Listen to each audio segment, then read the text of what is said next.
Student, I am Firoz Khan, lecturer in physics at Sanskar Senior Secondary School, Badawali. Online class में आप सभी विद्यार्थियों का स्वागत है। पिछले वीडियो के अंदर हमने न्यूमेरिकल जो प्रॉब्लम्स है उस पर डिस्कस किया था। उसमें हमने उदाहरण 1.12 यानी 12 उदाहरण कर लिए थे। आज हम इसी क्रम में आगे बढ़ते हुए और उदाहरण नंबर हम 1.13 पर डिस्कस करते हैं। देखिए इस उदाहरण में क्या है, infinite number of charges each of magnitude, अनंत आवेश हैं और उन अनंत आवेशों का जो परिमाण है वो 4 माइक्रोकूलम। देखिए अनंत आवेश, पहला आवेश Q1, दूसरा आवेश Q2, तीसरा आवेश Q3, चौथा आवेश Q4, dot dot dot dot dot. इस प्रकार से जो हमारे पास में जो आवेश है वो सबके वैल्यू 4 माइक्रोकूलम है, तो मैंने क्यों मान लिया। और 4 माइक्रोकूलम इसको कूलम में बदल लें तो 4 गुना 10 की घात -6 कूलम। आगे क्या बोल रहा है, आर प्लेस्ड एट। देखो ये जो चार्ज आवेश जो है अनंत आवेश, इनकी दूरियां दी हुई है। इनकी क्या दी हुई है, दूरियां। और ये कैसे रखे हुए हैं उस पर भी आगे हम बढ़ते हैं। तो देखिए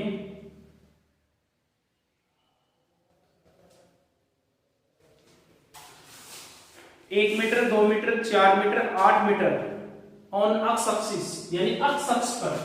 देखो ये अक्ष अक्ष हमारा कौन सा अक्ष है, अक्ष अक्ष। अक्ष अक्ष के अंदर मैं आपको बता दूं, हम इसको मूल बिंदु या ऑर्बिट पॉइंट बोलते हैं, मूल बिंदु। और ये आवेश किस प्रकार से रखे हुए हैं, अनंत आवेश जो हैं, जैसे मान लीजिए मैं ये मानता हूं ये पहला आवेश Q1, ये दूसरा आवेश है Q2, ये तीसरा आवेश है Q3। और इनको थोड़े बड़े लिख दूं मैं, थोड़ा दिखाई नहीं देता है। Q1, दूसरा आवेश Q2, तीसरा आवेश Q3, ऐसे ही चौथा आवेश Q4। और ये अनंत आवेश है तो यहां मैं डॉटेड डॉटेड करके रख देता हूं, लिख देता हूं। इनकी दूरियां दी हुई है। ये मूल बिंदु से 1 मीटर दूरी पर है।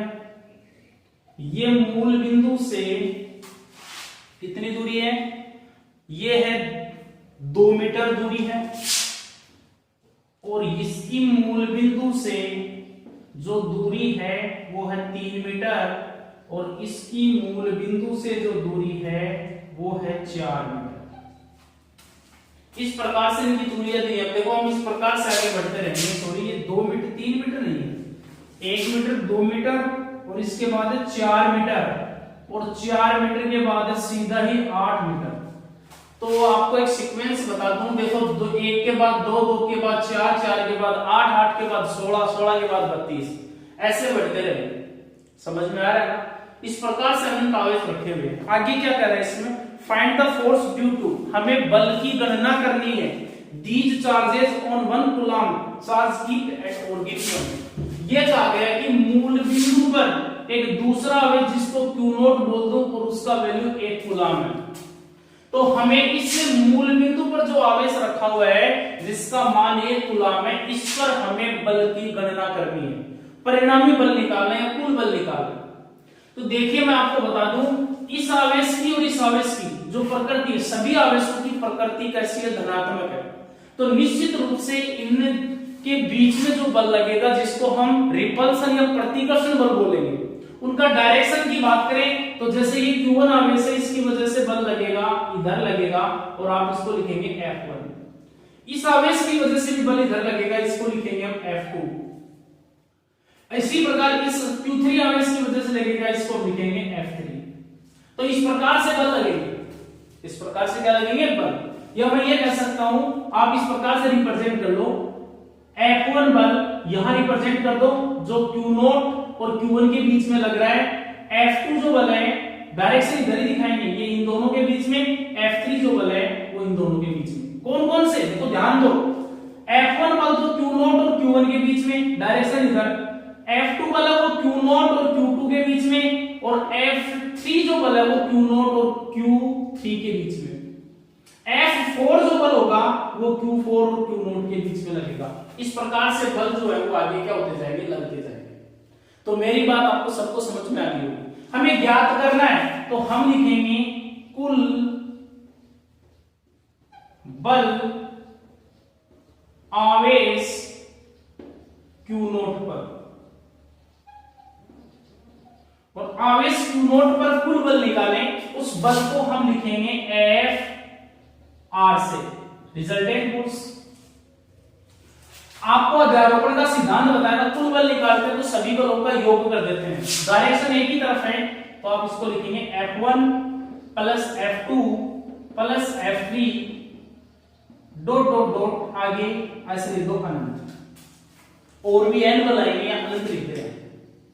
आप Fr का वैल्यू निकालेंगे, Fr बल ज्ञात करें तो Fr इक्वल F1 बल जो है वो Q0 और Q1 के बीच लग रहा है, तो सूत्र कूलॉम के नियम से K Q1 Q2 बटा R स्क्वायर होता है, तो आप यहां लिखेंगे K Q0 Q1। अब देखो मैं आपको बता दूं, Q1 की जगह भी मैंने Q लिया है, Q2 की जगह भी Q समान है ना, तो Q अपॉन बीच की दूरी तो R1 स्क्वायर। बल का जो दिशा है वो बल की दिशा इधर है, यानी मूल बिंदु ये है, तो ये माइनस एक्स होगा, और माइनस एक्स की तरफ जो दिशा दिखाते हैं तो क्या लेते हैं, माइनस का आई कैप। इसी प्रकार आप बल F2 निकालेंगे तो F2 इक्वल क्या आएगा, K Q0 Q बटे बीच की दूरी R2 square minus I cap plus K Q0 Q upon R3 square minus I cap. इस प्रकार से डॉट डॉट डॉट डॉट आगे के आप इनमें जो कॉमन आपको नजर आ रहा है उनको कॉमन ले लें, तो आप लिखेंगे Fr बराबर, देखो K Q0 और Q कॉमन है, और आई कैप भी सब में कॉमन है क्योंकि सभी बलों की दिशा है वो इधर ही है, माइनस एक्स की तरफ। तो बचेगा क्या, 1 बटा R1 स्क्वायर प्लस 1 बटा R2 स्क्वायर प्लस 1 बटा R3 square dot dot dot dot. इस प्रकार से हम करें, इन सब के वैल्यू इसमें रखेंगे तो Fr जो बल है कितना आएगा, K का वैल्यू 9 गुणा 10 की घात 9, Q0 का वैल्यू है यहां पर 1 कूलम, और Q का वैल्यू 4 गुणा 10 की घात minus 6 minus I cap into, आप इसको R1 स्क्वायर तो लिख सकते हो 1 बटा 1 का स्क्वायर, R1 का वैल्यू 1 है, R2 का वैल्यू 2 है, R3 का वैल्यू कितना है 4, ऐसे 8 ऐसे बढ़ रहे हैं, प्लस 1 बटा 2 का स्क्वायर प्लस 1 बटा 4 का square dot dot dot dot आगे तक।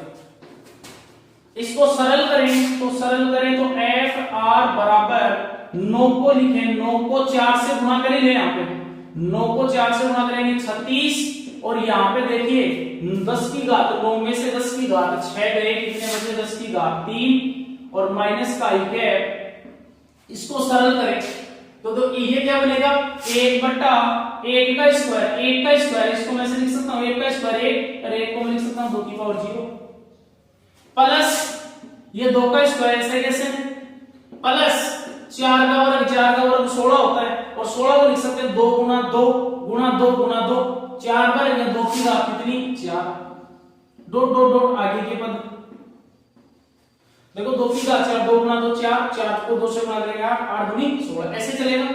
देखो आपने एक समांतर श्रेणी पढ़ी है, घातात्मक श्रेणी पढ़ी है, और एक पढ़ी है गुणोत्तर श्रेणी 11वीं क्लास में, मैथ वाले बच्चे। बायोलॉजी वालों को बता दूं समांतर श्रेणी तो पढ़ी होगी। समांतर श्रेणी इस प्रकार से चलती है जैसे 2 4 6 8, इनमें देखो सब में जो अंतर है वो समान है, इसलिए इसको समांतर श्रेणी बोलते हैं। ये जो अंतर जो चल रहा है इनका ये गुणात्मक श्रेणी इसलिए है कि इनका गुणा के रूप में अंतर चल रहा है, और अनंत पदों की जो गुणात्मक श्रेणी जो होती है, अनंत पदों की गुणात्मक श्रेणी होती है, उसके n पदों का योगफल का सूत्र होता है s अनंत बराबर a बटा 1 माइनस r, 1 माइनस r। देखो ध्यान दीजिए, ये थोड़ी गणित की बात आ गई, इसको समझने आप इसको कैसे हल करेंगे। तो s अनंत बराबर होता है a बटा 1 माइनस r। अब आप बोलोगे a क्या है, a है ना, इसको बोलते हैं प्रथम पद। क्या बोलते हैं इसको? प्रथम पद। और प्रथम पद का जो मान है वो कितना है? यहाँ पे 1 है। 1/2 की पावर 0। देखो 2 की घात 0, कोई भी संख्या की घात 0 उसका मान 1 होता है। R होता है सार्वय अनुपात। जैसे 10वीं क्लास में सार्वंतर पढ़ा था ना, सार्वंतर होता है द्वितीय पद में से प्रथम पद को घटाते हैं, और सार्वय अनुपात कैसे निकालते हैं? दूसरे पद में, ये दूसरा पद है, इसमें पहले पद का भाग देते हैं, तो 1/2 के स्क्वायर में 1 का भाग देंगे तो उत्तर कितना आएगा? 1/4। आराम से इसको हल कर सकते हो आप। तो आप इसको ऐसे लिख सकते हो FR बराबर 36 गुणा 10 की घात -3 और माइनस आई कैप, और इसको हल करें तो देखो S अनंत, सूत्र यही तो लगेगा इसमें। इसको मैं ऐसे लिख दूं तो क्या लिखें? एक की जगह 1/1 माइनस R की जगह 1/4। इसको हल करें 36 गुणा 10 की घात है, अरे 3 कहां से माइनस के आएंगे, प्लस के आएंगे, सॉरी ये 10 की घात। देखो 9 में से 6 गए तो 3 ही बचेंगे यहाँ पे प्लस के, 10 की घात 3 ही आएंगे, इनटू माइनस आई कैप। अब देखो 1 में से 1/4 घटाओ 3/4, और ये उल्टा हो जाएगा तो 4/3, 3 का भाग 36 में लेंगे कितने आएंगे? 12, और 12 को 4 से गुणा करो 48 इंटू 10 की घात 3 माइनस का आई कैप, और आगे क्या आएगा? न्यूटन। ये जो बल है ये आ जाएगा इस पर, जो मूल बिंदु पर एक कूलम का आवेश रखा हुआ है, इस पर कार्यरत कुल बल का क्या जाएगा? माना जाएगा। तो इस प्रकार से हम ज्ञात कर लेंगे। अगला जो क्वेश्चन हमारा आता है 1.14 का, 1.14 का। देखिए इस क्वेश्चन को हम करें हल। An oil drop has charge equal to that of 12 electron। क्या कहे? बूंद है, किसकी बूंद है? तेल की, और उस तेल की बूंद पर जो आवेश का मान है ना वो 12 इलेक्ट्रॉन पर आवेश के बराबर है। 12 इलेक्ट्रॉन के बराबर आवेश है। किस पर है वो? उस तेल बूंद पर। तो ध्यान दीजिए क्वेश्चन में क्या दिया हुआ है? एक तेल बूंद और उस पर आवेश क्यों मानता हूं तो वो 12 इलेक्ट्रॉन के बराबर है। It is in equilibrium with stationary electric field. देखो एक समान विद्युत क्षेत्र और एक समान विद्युत क्षेत्र E का मान कितना दिया हुआ है? 2.55 इंटू 10 की घात 4 न्यूटन बट्टा कूलम, ये यूनिट हो गया, मात्रक हो गया। If the density of oil, देखो ये तो विद्युत क्षेत्र की तीव्रता है, विद्युत क्षेत्र की तीव्रता E का मान, और ये आवेश है बूंद पर, ये बूंद पर क्या है? आवेश। और जो तेल बूंद का घनत्व है, घनत्व को हम किससे लिखते हैं? D से, और इसका मान हमें दिया हुआ है, और वो घनत्व क्या है? 1.26 इंटू 10 की घात 3 kg प्रति मीटर क्यूब।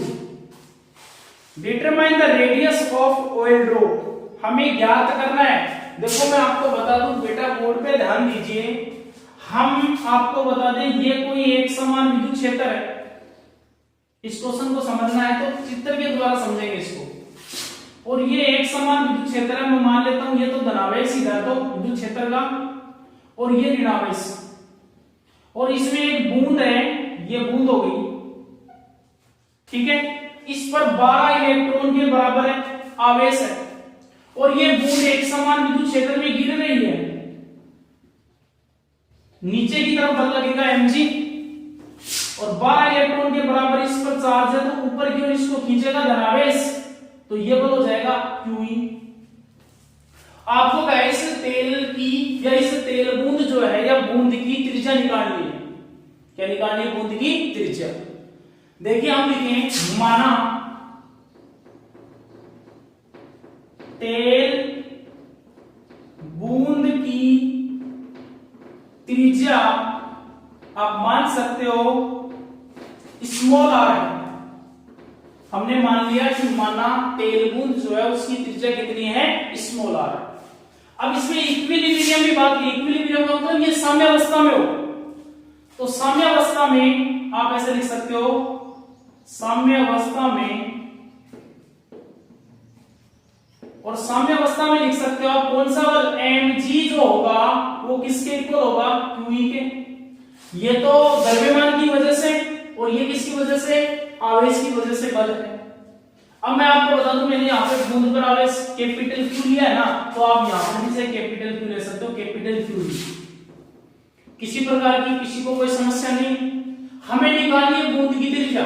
देखो आपको मैं बता दूं, घनत्व है, पढ़ा होगा आपने, इसमें घनत्व नहीं आ रहा है कहीं पर भी सूत्र में। हमें त्रिज्या निकाल, घनत्व निकालते तो क्या आता है, द्रव्यमान बटा आयतन, और द्रव्यमान निकालते हैं तो द्रव्यमान बराबर क्या आता है, घनत्व है इंटू आयतन। क्या आता है, आयतन। द्रव्यमान, बूंद का द्रव्यमान मैं m मान लेता हूं और घनत्व d मान लेता हूं। आयतन, बूंद को एक गोला माना जा सकता है और गोले का आयतन होता है 4/3 पाई r की क्यूब। ये बात समझ में आ गई क्या? तो आप इस m की जगह लिख सकते हो घनत्व इंटू आयतन, तो d गुणा 4/3 पाई r की क्यूब बराबर, देखो q की जगह लिख सकते हैं 12e, 12 इलेक्ट्रॉन के बराबर आवेश, e का मान हमारे पास में है। इसको सरल करें तो 4 एकम 4, 4 3 12। यहां से आपको r कैलकुलेट करना है, तो r कैलकुलेट करें तो r क्यूब बराबर, देखो इसके बटे में 1 मान लो और इसके बटे में भी क्या मान लो 1, वज्र गुणा करेंगे, ये ऊपर आएगा 3 को 3 से गुणा करेंगे 9 जाएंगे, e बटा d भी नीचे आ जाएगा और पाई भी कहां जाएगा, नीचे आ जाएगा। या फिर आपको निकालना है r का मान, तो 9e बटा d पाई और इसकी घात 1 बटा क्या जाएगा 3। इनके मान रख दो, तो 9 इंटू इलेक्ट्रॉन पर आवेश 1.6 इंटू 10 की घात -19, विद्युत क्षेत्र की तीव्रता 2.55 इंटू 10 की घात 4 बटा घनत्व दिया हुआ है 1.26 इंटू 10 की घात 3 और पाई का मान 3.14 या 22/7 और 1/3। देखिए इस वैल्यू को हम गणना करेंगे घर पे, आप लोग, मैंने पहले बताया कैलकुलेशन आप खुद करेंगे। आप इसको कैलकुलेट करेंगे पहले, तो फिर इसका घनमूल निकालेंगे, तो आपके पास में इसके आंसर आएंगे 9.8 इंटू 10 की घात -7 मीटर।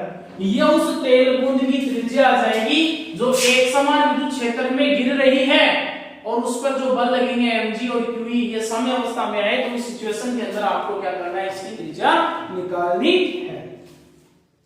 इसके बाद अगला क्वेश्चन आता है, नेक्स्ट क्वेश्चन, और नेक्स्ट क्वेश्चन है 1.15 का क्वेश्चन है। देखिए ये क्वेश्चन भी सेम इसी तरह का क्वेश्चन है, थोड़ा सा इसके अंदर बदलाव है। इस क्वेश्चन के अंदर क्या पूछा गया है, देखिए ध्यान दीजिए इस क्वेश्चन पे। An electron falls by a distance of 1 centimeter in an uniform electric field। देखो इस क्वेश्चन के अंदर कहा गया कि एक इलेक्ट्रॉन गिरता है। कौन गिरता है, एक इलेक्ट्रॉन गिरता है एक समान विद्युत क्षेत्र में। किसके अंदर गिरता है, एक समान विद्युत क्षेत्र के अंदर। 1.14 का क्वेश्चन है। तो हम बात करें, देखिए ये वाला आवेश एक समान विद्युत क्षेत्र ले लें, इसको ये एक समान विद्युत क्षेत्र, इसको नेगेटिव आवेश मान लें और इसको पॉजिटिव मान लें। ठीक है, क्या कहा गया है इसके अंदर, इसमें यह कहा गया है कि एक इलेक्ट्रॉन, ये इलेक्ट्रॉन मान लें और वो गिरता है। एक इलेक्ट्रॉन क्या होता है, गिरता है, और कितना गिरता है, उसकी दूरी दे रखी है हमें, उसकी क्या दे रखी है, दूरी। आप इलेक्ट्रॉन के द्वारा जो दूरी है ना वो s e मान लें, और कितना दे रखा है, s e का मतलब डिस्टेंस को तो हम s से भी लिखते हैं न्यूटन की गति के समीकरणों में, r से भी लिखते हैं, तो यहां मैं s e से लिख रहा हूं। और कितना 1.5 सेंटीमीटर, तो 1.5 सेंटीमीटर, इसको आप 1.5 इंटू 10 की घात -2 मीटर भी लिख सकते हो। और जिस विद्युत क्षेत्र में गिर रहा है उस विद्युत क्षेत्र की तीव्रता का का मान दे रखा है, यानी ई का मान दे रखा है, और वो कितना दे रखा है 2 गुना 10 की घात 4 न्यूटन बट्टा कूलम। आपको कहा गया कि the direction of electron is reverse by keeping the magnitude of electric field constant और एंड प्रोटॉन।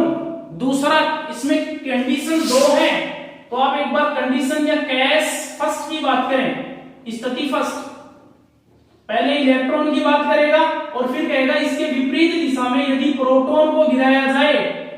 अब आगे निकालना क्या वो देखते हैं हम। Proton falls by same distance, calculate the time in each case, यानी प्रत्येक स्थिति में आपको समय की गणना करनी है। Compare this situation from free fall due to gravity. आपको जो एक्सेलरेशन इसके अंदर निकलेगा उसको ग्रेविटी से या जी से क्या करना है, हमें जो ग्रेविटी होगा उससे हमें क्या करना है, कंपेयर करना है। तो देखिए ध्यान दीजिए, इसमें हम बात करें बल की, किसकी बात करें, बल की। तो पहले हम त्वरण निकालें, तो आप ऐसे लिखेंगे इसको एक्सेलरेशन या त्वरण, एक्सेलरेशन हम त्वरण निकालें। तो देखिए आप ध्यान दीजिए, बल का जो सूत्र होता है, बल F बराबर होता है ma, बल F बराबर क्या होता है ma। और मैं आपको बता दूं, जब साम्य अवस्था में यह 1.5 दूरी तक गिर के स्थिर अवस्था में आ जाएगी, तो जैसे वो क्वेश्चन किया था उसी के अनुसार क्वेश्चन करें, तो जो बल ma जो है वो किसके इक्वल होगा, QE के इक्वल होगा कि नहीं होगा। द्रव्यमान यहाँ इलेक्ट्रॉन का तो E और यहाँ पे भी क्या जाएगा AE। तो AE का जो मान है वो कितना आएगा, Q की जगह तो आप लिख सकते हो E बटा E, सॉरी इंटू E, और बटा द्रव्यमान किसका, इलेक्ट्रॉन का। ये त्वरण हो गया, ठीक है, हो गया त्वरण। हमें निकालना क्या है यहाँ पर, हमें निकालना है समय निकालना है। तो देखिए यहां पर हम यूज करते हैं न्यूटन की गति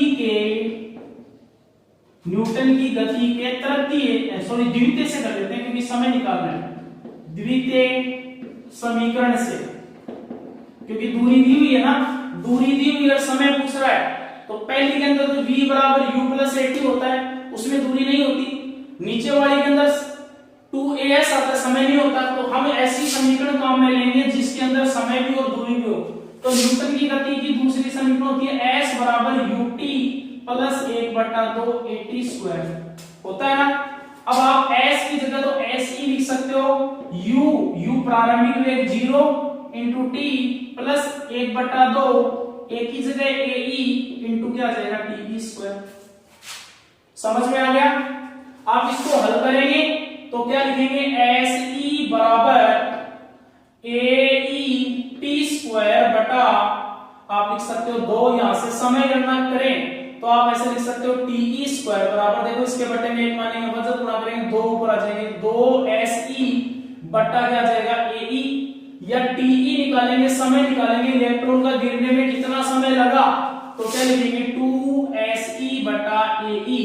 इसको आपने जो भी समीकरण मानना हो, उन्हें माना हो, मान ले 1, इसको मान ले 2, 1 व 2 से समीकरण नंबर 1 हुआ है, समीकरण नंबर 2 से आप समीकरण 1 और 2 से लिख सकते हो टीई बराबर रूट 2 इंटू एसई का जो मान है वो है 1.5 इंटू 10 की घात -2 बटा एई, ये कितना दे रखा है एई का मान, ये वाला मान है ई बटा एम ऊपर आ जाएगा, आप इसको लिखेंगे 2 इंटू 1.5 इंटू 10 की घात -2 इंटू एम निकालें तो एम कितना होता है 9.1 इंटू 10 की घात -31 इलेक्ट्रॉन का द्रव्यमान, ई 1.6 इंटू 10 की घात -19 कूलम, ई का मान कितना है, विद्युत क्षेत्र की तीव्रता 2 गुना 10 की घात 4।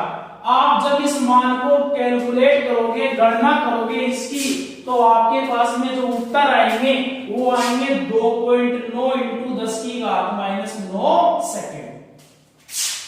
समझ में आ गया सबको। आपको निकालना है प्रोटॉन पर। अब देखो मैं इस क्वेश्चन को बता दूं तो ये बहुत आसान हो जाएगा ये क्वेश्चन। अब ये क्वेश्चन हम प्रोटॉन स्थिति सेकंड में जाए तो स्थिति सेकंड में जाए तो मैं आपको स्थिति सेकंड ले लो, यहाँ पे डिस्टेंस वही रखना है, यहाँ पे प्रोटॉन आ जाएगा तो आप इसको लिखेंगे sp, यहाँ पे क्या हो जाएगा देखो mp, यहाँ हो जाएगा ap, एज इट इज कोई अंतर नहीं होगा। यहां फिर आप लिखोगे ap बराबर ee, इलेक्ट्रॉन और प्रोटॉन पर आवेश का मान तो बराबर ही होता है, बराबर ही होता है स्थिति सेकंड के अंदर आवेश तो बराबर होता है, द्रव्यमान अलग अलग होते हैं। अब यहां पर भी आगे बढ़े तो यहाँ sp प्रोटॉन के लिए, ap tp समय उसके लिए, आप फिर बदलाव करेंगे लास्ट के अंदर जो फॉर्मूला हमारे पास में आएगा इसको हल करें आगे। अब इसको हल करना है आपको, तो इसको हल करना है तो देखिए टीपी निकालेंगे यहां से, तो टीपी स्क्वायर बराबर क्या आएगा 2sp बटा क्या आएगा एपी, क्या आएगा एपी, एपी का मान रख दो यहां से, तो टीपी स्क्वायर बराबर 2sp बटा एपी, एपी का मान है ई बटा एमपी, या फिर टीपी स्क्वायर बराबर ऊपर हो जाएगा 2mp sp बटा ई, या यहां से टीपी कैलकुलेट करेंगे रूट 2mp sp बटा ई, इसको हल कर लें तो मान क्या आएगा 2 गुना mp, mp mass of proton, proton का द्रव्यमान 1.67 इंटू 10 की घात माइनस 27, sp ये 1.5 इंटू 10 की घात माइनस 2, और बटा ई इलेक्ट्रॉन पर निकाले या प्रोटॉन पर 1.6 इंटू 10 की घात माइनस 19, और ई का मान है 2 गुना 10 की घात 4, और आप इसको कैलकुलेट करोगे तो आपके पास में जो उत्तर आएंगे समय का जो मान आएगा वो आएगा 1.3 इंटू 10 की घात माइनस के 7 सेकंड। ये जो मान आ जाएगा ये किसके लिए आ जाएगा, प्रोटॉन के लिए आ जाएगा, किसके लिए आ जाएगा, प्रोटॉन के लिए आ जाएगा। अब आपको बोला गया कि जो प्रोटॉन का जो त्वरण आएगा उसको गुरुत्वाकर्षण जो त्वरण है उससे क्या करना है, ग्रेविटी जो त्वरण है उससे कंपेयर करना है। तो देखिए मैं आपको बता दूं, हम प्रोटॉन के लिए त्वरण का मान निकालें तो आप ऐसे निकाल सकते हो Ap बराबर फॉर्मूला लिखा हुआ है ई बटा mp, आप ई की जगह 1.6 इंटू 10 की घात माइनस 19, ई का मान कितना है 2 गुना 10 की घात 4 बटा mp का मान कितना है 1.67 इंटू 10 की घात माइनस के 27, और जब इस मान को आप हल करोगे कैलकुलेट करोगे तो हमारे पास में जो उत्तर आता है वो आता है 8.9 इंटू 10 की घात 12, आगे यूनिट आएगा मीटर प्रति सेकंड स्क्वायर, क्योंकि त्वरण है। गुरुत्वाकर्षण से इसकी तुलना करो, गुरुत्वीय त्वरण होता है 9.8 मीटर प्रति सेकंड स्क्वायर, और गुरुत्वाकर्षण त्वरण को एजी से लिख लें आप, इन दोनों का अनुपात निकाल लेना, आपके पास में उत्तर आ जाएगा, इनका रेशियो आ जाएगा, इनका क्या आ जाएगा, रेशियो आ जाएगा। इसके बाद में जो अगला क्वेश्चन हमारा आता है ये 1.14 का जो क्वेश्चन है वो हो गया हमारा। नेक्स्ट क्वेश्चन पे हम डिस्कस करते हैं। देखिए नेक्स्ट क्वेश्चन 1.15 का क्वेश्चन किया था हमने, ये वाला जो भी क्वेश्चन किया था वो 1.15 का क्वेश्चन था, सॉरी 1.4 का तो पहले हो गया था, 1.15 का क्वेश्चन था। 1.6 का क्वेश्चन करते हैं, वो क्वेश्चन क्या है देखिए, इस पर डिस्कस करते हैं। इस प्रकार से हमारे टोटल इसमें 20 उदाहरण है किताब के अंदर, और 16 उदाहरण हो जाएंगे आज। कितने उदाहरण हो जाएंगे, 16 उदाहरण हो जाएंगे। तो अगला उदाहरण हमारा क्या है, ए फोर्स ऑफ मैग्नीट्यूड, एक बल है और उस बल का जो मान है F इक्वल, और कितना है वो 2.25 न्यूटन, बल का जो मान है वो कितना है 2.25 Newton, act on charge of, कितना है वो चार्ज, और उस आवेश का जो मान है वो दिया हुआ है, और वो कितना है Q बराबर 5 गुना 10 की घात minus 4 coulomb. Determine the electric field intensity at point, इसके अंदर ये कहा गया कि एक बल लग रहा है किसी आवेश पर, उस आवेश का मान दे दिया और उस आवेश पर कार्यरत बल दे दिया। आपको गणना किसकी करनी है, विद्युत क्षेत्र की तीव्रता की गणना करनी है कि ये विद्युत क्षेत्र की तीव्रता का जो मान है वो कितना होगा। तो विद्युत क्षेत्र की तीव्रता ई का मान हमें निकालना है। तो मैं आपको बता दूं, हमने पढ़ा है विद्युत क्षेत्र की तीव्रता की परिभाषा से E बराबर होता है F बटा Q, याद हो तो F बराबर Q। तो आप F की जगह लिखेंगे 2.25 बटा q का मान 5 गुना 10 की घात माइनस के 4। इसको हल करें, देखो इसके पॉइंट उठाओ 10 की घात 2 हो जाएंगे, इसको हल करो, इसका भाग देंगे 5 चौके 20 50 25, तो ये 45 बटा 10 की घात माइनस 2, या इसको लिखेंगे 45 इंटू 10 की घात 2 न्यूटन प्रति कूलम। ये किसका मान आ जाएगा? विद्युत क्षेत्र की तीव्रता का मान आ जाएगा। इसके आगे के जो न्यूमेरिकल है वो हम नेक्स्ट वीडियो के अंदर डिस्कस करेंगे। सभी विद्यार्थी घर पर नियमित रूप से अपनी पढ़ाई जारी रखें। पहले भी मैंने बताया आपको, आप अपनी पढ़ाई है वो टाइम टेबल के अकॉर्डिंग पढ़ाई जारी रखें। नोट्स सभी स्टूडेंट्स के पास पहुंच चुके हैं एक के चैप्टर के। जैसे ही हमारे एक के चैप्टर के सारे न्यूमेरिकल होंगे, हम नया चैप्टर शुरू कर देंगे, यानी हम किसी भी चैप्टर को अधूरा नहीं रखेंगे, सारे उस चैप्टर के न्यूमेरिकल करेंगे, और न्यूमेरिकल होने के पश्चात और आपके न्यूमेरिकल होने के ये जो चैप्टर कंप्लीट होने के बाद में हम नए चैप्टर के अंदर प्रवेश करेंगे। आपको मैं बता दूं, हिंदी मीडियम वाले बच्चों को हमारा जो फिजिक्स का रिजल्ट है वो 100% रहा है, और लगभग 85 जो स्टूडेंट है उनके 60 से अबव नंबर हैं, और ऐसे भी विद्यार्थी हैं जिन्होंने 85 से अधिक अंक प्राप्त किए। लगभग 18 विद्यार्थी या 20 विद्यार्थी हैं जिन्होंने 80 या 85 से ऊपर अंक प्राप्त किए हैं। तो आप भी वो अंक प्राप्त कर सकते हो। अब लगातार अपनी पढ़ाई है वो नियमित रूप से जारी रखें, लॉकडाउन का बिल्कुल भरपूर फायदा उठाएं, और अपनी पढ़ाई है उस पर क्या करें, ध्यान दें। नेक्स्ट वीडियो के अंदर हम अगले क्वेश्चनों पर डिस्कस करेंगे।